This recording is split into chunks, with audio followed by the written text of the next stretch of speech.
Ključna sprememba oziroma premik, ki smo ga s procesom trajnostne krožne transformacije dosegli, je bilo predvsem zavedanje vseh zaposlenih o pomenu in pa tudi o vplivih, ki jih ima transformacija na bodisi poslovanje podjetja, razvoj pa na konec koncev tudi na ugled. Velja omeniti 3 ključne stvari, s katerimi smo se tudi med samim procesom največ ukvarjali.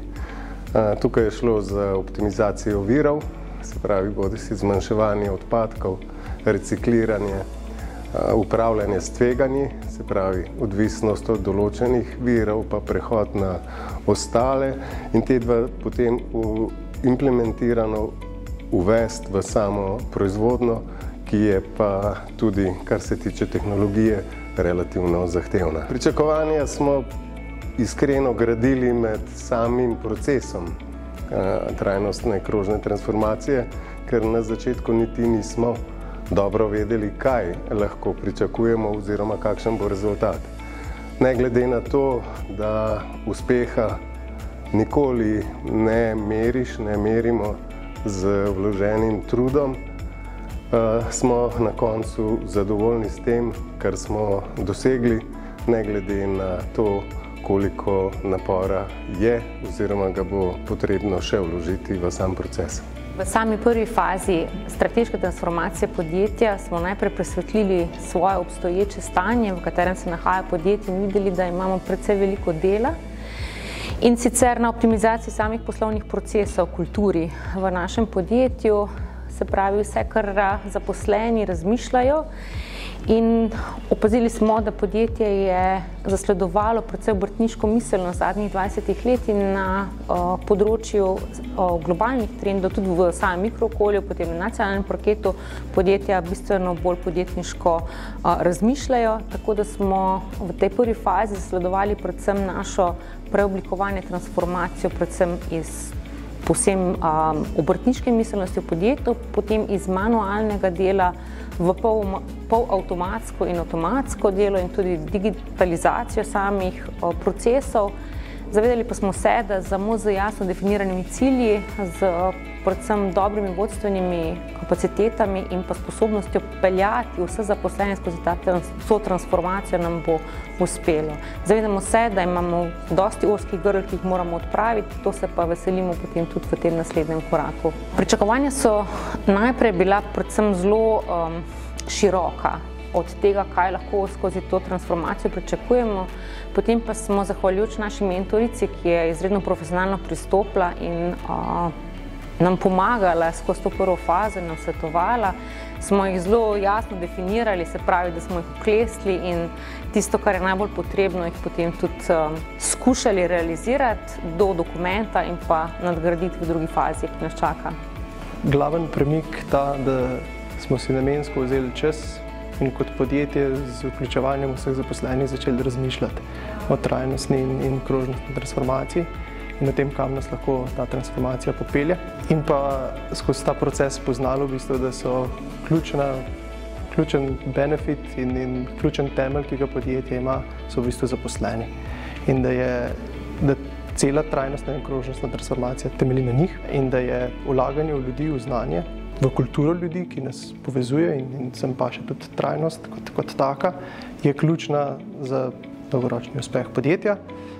In pa na koncu definirana lista vseh ključnih projektov, ki smo si jih zastavili, zato da pomaknemo in razširimo ozka grla, ki jih danes imamo in postanemo še bolj uspešni. Končni zaključek je, da so rezultati bistveno presegali pričakovanja, sploh glede strokovnosti pa podpore, ki smo jo dobili s strani mentorja in pa predvsem širine, v kateri je ta tematika, ki smo jo zajeli s temi delavnicami in pa s tematiko.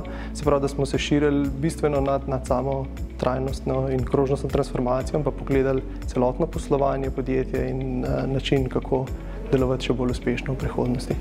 Seveda so ključni rezultati strateški cilji, ki jih nameravamo doseči, ampak se mi zdi, da je bolj pomembno to, da sam proces, ki je pokazal to, da je zelo pomembno, da to strategijo uvajamo in izvajamo in izvedemo zaposleni. In ključen rezultat, ki je usklajenost ekipe, poznavanje celotnih ciljev, in tudi široka vpletenost vseh zaposlenih pri postavljanju novih ciljev. Tako da zdaj, po zaključku procesa, veliko bolj vsi verjamemo, da bomo te cilje tudi dosegli. Že v prvi vrsti smo se v bistvu najprej prijavili zaradi faze B, se pravi, da bomo razvijali produkte, ki jih tržišče in trajnostna preobrazba splošno potrebuje. In zanimivo je, da tudi sama rezultat te prenove strategije nam je pokazal, da moramo pivotirati to, kar smo si želeli razvijati, in da smo tudi zdaj z rezultati tega celotnega procesa ugotovili, da moramo nekoliko spremeniti, da smo zdaj veliko bolj trdni za tem, kar verjamemo, da moramo narediti, in da je tudi že trg nam priznava, da smo usmerjeni v pravo smer.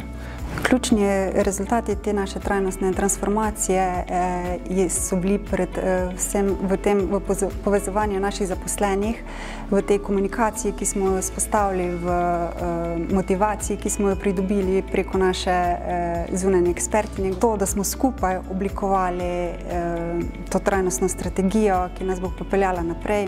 V bistvu zadruga je že sama po sebi oblikovana trajnostno na to, da povezuje 1000 naših članov na strani odkupa in prodaje.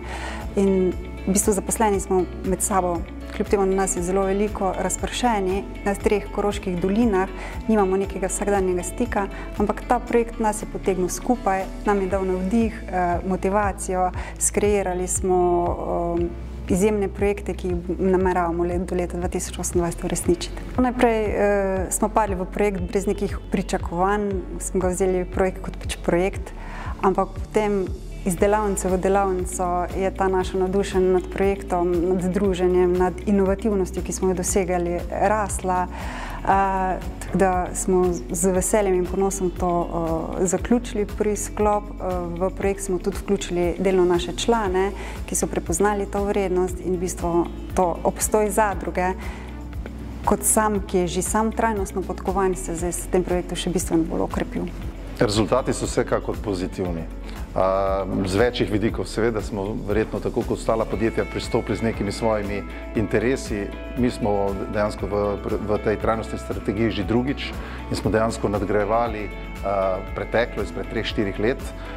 Glede na to, da se naše podjetje razvija, je bilo nujno, bi rekel, narediti novo strategijo, trajnostno. Poleg seveda rezultatov, ki so se izkazali v smislu rasti, širitve trgov, tehnološkega razvoja in tako naprej, se meni zdi en izjemen korak, ki se je naredil, predvsem ta kulturni preskok sodelavcev. Širši krog sodelavcev je sodelovalo pri tej strategiji, bolj so se povezali med sabo in tudi poistovetili strategijo in ti rezultati se kažejo že zdaj. Pričakovanja visoka, vsekakor. Jaz mislim, da seveda se ta strategija šele začela izvajati, ampak jaz mislim, da se kaže v zelo pozitivni smeri in pozitivni luči. Zakaj? Poleg tega, ker smo sodelovali več sodelavcev, tudi jaz bom rekel zaradi zelo dobre mentorice.